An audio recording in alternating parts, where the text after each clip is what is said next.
Sunday, May 15th, Mount Moriah.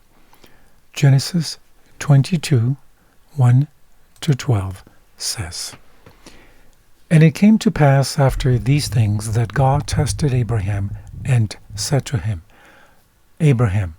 And he said, Here I am. Then he said, Take now your son, your only son Isaac, whom you love, and go to the land of Moriah, and offer him there as a burnt offering on one of the mountains of which I shall tell you.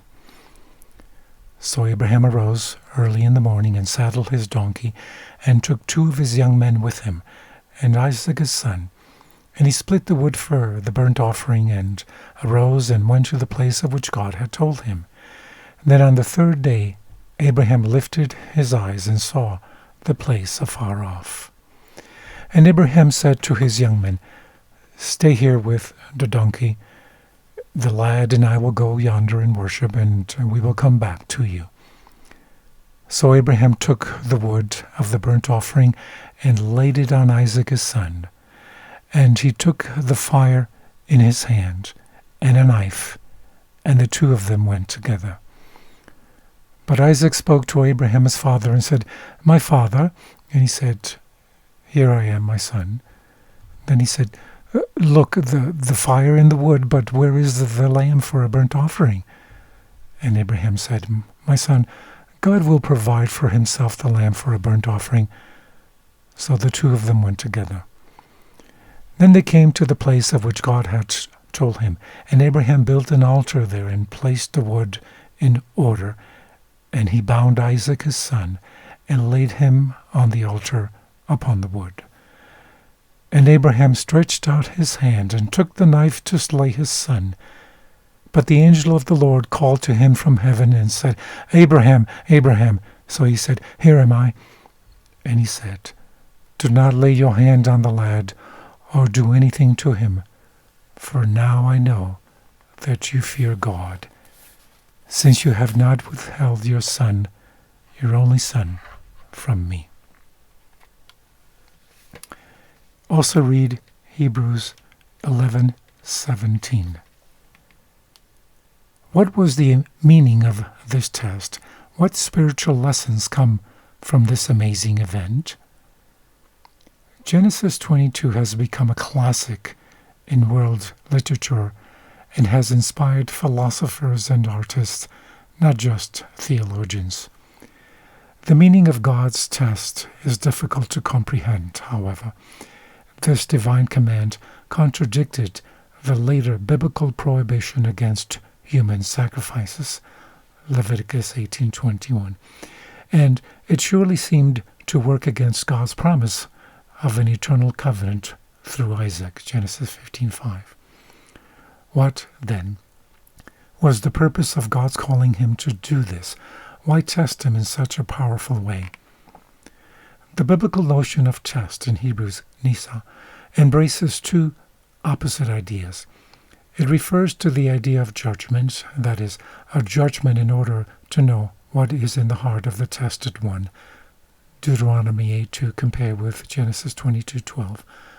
But it also brings the assurance of God's grace on behalf of the tested, Exodus 20:18-20.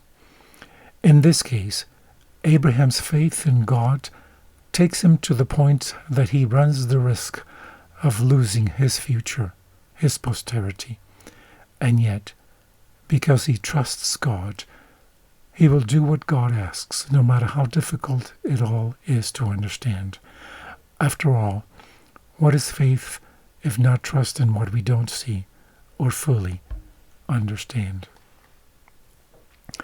Also, biblical faith is not so much about our capacity to give to God and to sacrifice for him, though that has a role, no doubt, Romans 12:1, but about our capacity to trust him and to receive his grace while understanding just how undeserving we are. And this truth was reaffirmed in what followed. All the works of Abraham, his many zealous activities, his painful journey with his son, even his readiness to obey and offer to God the best of himself, however instructive, could not save him. Why? Because the Lord himself had provided a ram for the intended sacrifice, which itself pointed to his only hope of salvation, Jesus. Abraham must have then understood grace. It is not our works for God that saves us, but it is instead God's work for us. Ephesians 3:8 compared with Romans 11:33. However much like Abraham, we are called to work for God, which Abraham's actions powerfully reveal. James 2:2-23. What does the story of Abraham and Isaac on Mount Moriah say to you personally about your faith and how you manifest it? From the book Patriarchs and Prophets, page 147, it says, God had called Abraham to be the father of the faithful, and his life was to stand as an example of faith in succeeding generations. But his faith had not been perfect. He had shown distrust of God in concealing the fact that Sarah was his wife, and again in his marriage with Hagar. That he might reach the highest standard, God subjected him to another test, the closest which man was ever called to endure. In a vision of the night, he was directed to repair to the land of Moriah, and there offer up his son as a burnt offering upon a mountain that should be shown him. At the time of receiving this command, Abraham had reached the age of 120 years. He was regarded as an old man even in his generation. In his earlier years he had been strong to endure hardship and to brave danger, but now the ardor of his youth had passed away.